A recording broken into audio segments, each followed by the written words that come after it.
Tämä on One Way maailmalla -lähetys ja tänään katseemme kiinnittyvät tuohon lähinaapuriin Venäjälle, johon One Way on tehnyt matkoja jo Neuvostoliiton aikaan. Kanssani täällä studiossa on Venäjän työmme koordinaattori Kristiina Vaili. Tervetuloa, Kristiina. Kiitos. Kerropa, miten meidän työmme alkoi katsojille? One Wayn Venäjän työ alkoi jo Neuvostoliiton aikana, jolloin tehtiin tämmöisiä suuria ryhmämatkoja Pietariin lähinnä. Ja itse tulin tähän työhön mukaan 90-luvun alussa ja siinä vaiheessa kävimme paljon lastenkodeissa sekä teimme katulasten parissa työtä. Sitten Pietarin vaiheen jälkeen aika pian Jumala alkoi puhumaan näistä syrjäkylistä ja Kannaksen ja Karjalan saavuttamattomista alueista. Ja siellä on hyvin paljon tämmöisiä kyliä ja taajamia, joissa ei ole minkäänlaista seurakuntaa, ei ortodoksikirkkoa, ei mitään vapaata suuntaa, ei kotipiirejä. Niitä on ihan satoja Karjalan alueella. Ei minkäänlaista hengellistä toimintaa. Ja näitä kyliä me on alettu saavuttamaan ja halutaan saavuttaa evankeliumilla. Ja meillä on tämmöinen kaksitahoinen tämä meidän suuntautuminen, että me viedään sekä humanitaarista apua ja aina evankeliumia sitten sen mukana. Niin, olette paljon käyneet tuossa rajan tuntumassa Karjalassa. Minkälainen alue se on? Karjalan alueella ihmisillä on todella paljon tarpeita elämässään. Todella haluamme saavuttaa niitä kaikista köyhimpiä ja vähäosaisimpia näillä alueilla. Ja tämä koko Karjalan kannas sinne on siirretty sodan jälkeen ihmisiä Ukrainasta ja Valko-Venäjältä, ihan Uralin takaa, Siperiasta, Kazakstanissa. Ja heillä monilla on tämmöinen syvä juurettomuus elämässään. Kaikki suku ja sukulaiset on jäänyt sinne jonnekin. Ja kun he tuotiin näihin kolhooseihin työhön ja perustettiin tällaisia taajamia niin kuin keinotekoisesti, niin sitten Neuvostoliiton romahduttua ja kolhoosien loputtua, niin siellä on valtava työttömyys. Inhimillinen tilanne Karjalan kannaksella ja koko Itä-Karjalankin alueella on aika surkea, että työttömyyden ja alkoholismin, juurettomuuden lisäksi siellä on valtavasti perheväkivaltaa ja lapset ja vanhukset, kaikki nämä heikoimmat, kärsii näissä tilanteissa. Ja myös taloudellinen tilanne on erittäin huono. Tietysti työttömyys on suurta, mutta myös työeläkkeet ihan on todella pienet, ihan 100-150 euron luokkaa. Ehkä parhaiten viime vuosina Venäjän työstämme on tunnettu Koiviston lastenkoti. Kerropa siitä. Koiviston lastenkodin työ alkoi noin 8 vuotta sitten. Ja siellä on alusta asti olleet lastenkodin johtaja ja muut hoitohenkilökunta hyvin avoimia kristilliselle sanomalle. Ja olemme näiden vuosien aikana vieneet sinne paljon ihan ruoka-avustusta ja vaatteita ja pitäneet hengellisiä tilaisuuksia niin lapsille kuin aikuisille. Ja nyt jo 7 vuoden ajan meillä on ollut leiri täällä Suomessa, johon on kutsuttu noin 20 Koiviston lastenkodin lasta. Ja he ovat olleet meillä täällä Kalvikin leirillä aina noin 12 päivää kerrallaan. Ja nämä on ollut valtavan iloisia leirejä ja on ihan mahtavaa tehdä lasten parissa työtä Venäjällä. No sitten te olette käyneet tosi paljon myöskin Kirvun narkomaanikodissa, eikö vaan? Joo, kerropas vähän, millainen paikka se on ja mitä te teette siellä, kun käytte? Kirvun narkomaanikoti on ollut toiminnassa noin ehkä 12 vuotta ja itse aloimme käydä siellä 2000-luvun alussa. 2003 oli varmaan ensimmäinen käynti siellä ja on ollut ilo nähdä, miten tämä koti on kasvanut ja siellä on ollut naisten koti, jota olemme tukeneet hyvin paljon näiden vuosien aikana.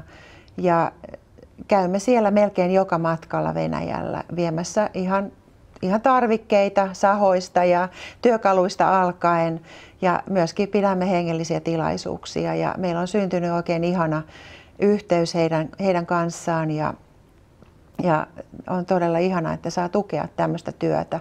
Että monia kymmeniä nuoria miehiä ja vanhempia miehiä ja naisia on päässyt kuiville tämän kodin työn kautta. He ovat vierailleet myöskin Suomessa, eikö vaan? Kyllä, ja meillä on ollut hyvin tiivis yhteistyö heidän kanssaan jo vuosia. No sitten muita paikkoja, johon säännöllisesti. Kuinka usein muuten käyt ryhmän kanssa? Monta kertaa vuodessa? No aika monta kertaa vuodessa, että yhdessä vaiheessa jopa ihan kerran kuukaudessa oli näitä viikonloppumatkoja, mutta nyt on pikkasen tahti hiljentynyt ja käymme ehkä noin 6-7 kertaa vuodessa. Plus on sitten tämmöisiä yhden päivän matkoja myös. Ja sadat suomalaiset on käyneet sun mukana siellä. Joo, kyllä. Meillä on ihmisiä, jotka tulevat usein, ovat vakituisesti mukana näillä matkoilla. Ja sitten on useita, jotka tulevat aina kerran tai kaksi tutustumaan tähän työhön. Ja tosiaan nämä on hyvin mielenkiintoisia matkoja aina riippuen sitten ryhmän koostumuksesta vähän, millainen siitä tiimistä muotoutuu ja ohjelmasta muotoutuu. Ja meillä on usein, pidetään kokouksia, joissa lauletaan, todistetaan. Meillä on draamaa ja näytelmiä ihan monipuolisesti, että on ihan mielenkiintoisia nämä matkat ja varmasti vähän semmoisia opetuslapseusmatkoja samalla. Sitten aika läheinen yhteistyö on myöskin Viipurin kristilliseen keskukseen. Joo, nämä kristillisen keskuksen johtajat Richard ja Judy Kraut, he tekevät hyvin mittavaa avustustyötä niin Viipurin alueella kuin ihan ympäri Siperian, jonne he lähettävät raamattuja ja muuta materiaalia ja lastentyötä. Ja meillä on hyvin lämmin yhteistyö ollut heidän kanssaan jo monta vuotta. Et se on niin kuin meidän toinen koti siellä Venäjällä, tämä kristillinen keskus, voi sanoa. Aivan. Sitten on Kaarlahti ja siellä Vanvein tukema evankelista Valentina Kututsova. Kerropa, mitä Valentina tekee siellä? Valentinaan tutustuimme myös 2003 ensimmäisellä matkalla Käkisalmeen. Ja siitä asti olemme olleet tiiviissä yhteistyössä hänen kanssaan. Ja hän tekee myös tämmöistä ihan ruohonjuuritason kylätyötä siinä Käkisalmen ympäristössä olevissa kylissä ja saavuttaa köyhiä vanhuksia, lapsia, pitää kokouksia välillä kulttuuritaloilla ja vierailee myöskin siinä lähialueella olevissa laitoksissa, niin kuin vanhainkodeissa ja sairaaloissa ja tällä. Ja me ollaan oltu hänen mukanaan sitten ryhmän kanssa näissä paikoissa ja lastenkodeissa ja sairaaloissa. Ja hän myöskin osallistuu meidän aktioihin muualla Viipurin ja Koivistoalueella. Ja mä itsekin olen päässyt muutaman kerran mukaan ja ne on ollut jännittäviä matkoja ja tuosta tullistakin ylipääseminen on ollut aina semmoinen. Aina yllätyksiä voi olla. Ja ennen tehtiin myöskin käyntejä vankiloihin, mutta nyt taitaa olla niin, että vankilat on aika suljettuja ollut ainakin meiltä. Joo, pari vuotta on nyt, tämä tilanne on tiukentunut Venäjällä ihan jatkuvasti ja pari vuotta sitten tuli jo semmoinen sääntö, että ulkomaalaiset ei enää pääse vankiloihin ollenkaan. Ja sitten ne ryhmät, jotka kävivät Pietarin ja Murmanskinkin vankiloissa, ovat alkaneet tukemaan sitten vapautuneita vankeja ja muuta työtä näillä alueilla. Aivan. No, tällä hetkellä tilanne on muuttunut aika paljon Venäjällä ja tietysti jo monenkin vuoden aikana, mutta nyt on näkyvissä niin kuin suurempia muutoksia. Kerropa, miten sä näet tilanteen ja miten näet erityisesti evankeliumin ja kristittyjen kannalta ja meidän matkojenkin kannalta?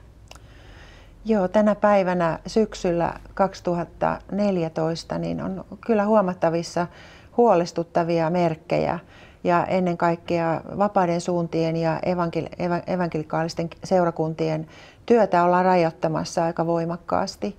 Että ihan myöskin länsimaista tehtävää työtä ollaan rajoittamassa, ettei esimerkiksi hengellisiä tilaisuuksia enää saa pitää siinä määrin kuin on aikaisemmin ollut. Ja muutamat alueet ihan Venäjällä, niin kuin Marin tasavalta, on kokonaan sulkeutunut evankeliumilta. Että nämä on todella semmoisia huolestuttavia merkkejä ja paljon tarvitaan rukousta tässä työssä ja tämän maan puolesta. Joo, toivotaan, että tämäkin ohjelma on innostamassa suomalaisia rukoilemaan Venäjän puolesta. Kiitos Kristiina. Tämä oli tämmöinen lyhyt katsaus kaikkeen siihen monipuoliseen työhön, mitä sinä ja tiimisi teette siellä Venäjällä. Ja toivotaan, että joku innostuu tulemaan mukaan esirukoilijaksi tai mukaan ihan matkoille kanssasi. Kiitos. Kiitos sinulle katselija myöskin, että olit mukana ja tervetuloa One Way Missionin Venäjän työhön. Venäjä on Suomen naapurimaa. Meillä on 1000 kilometriä yhteistä rajaa. Ja mä uskon, että Jumala on laittanut meidät lähekkäin ihan tarkoitusta varten.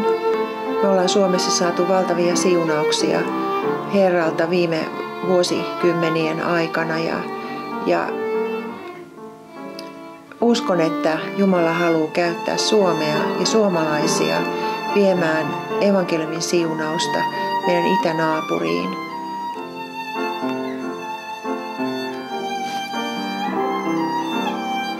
Jumala on avannut Venäjän maan evankeliumille muutama vuosikymmen sitten ja se on vielä auki ja vielä on mahdollisuus mennä ja julistaa evankeliumia tässä valtavassa suuressa maassa, joka on tavallaan niin läheinen Suomelle ja toisaalta niin kaukainen. On vielä mahdollisuus mennä ja viedä evankeliumia alueille, jossa sitä ei ole kuultu, niin Karjalan kannaksella kuin Siperiaan asti. Käytetään tämä mahdollisuus hyväksemme ja mennään avoimista ovista, joita Herra meille avaa.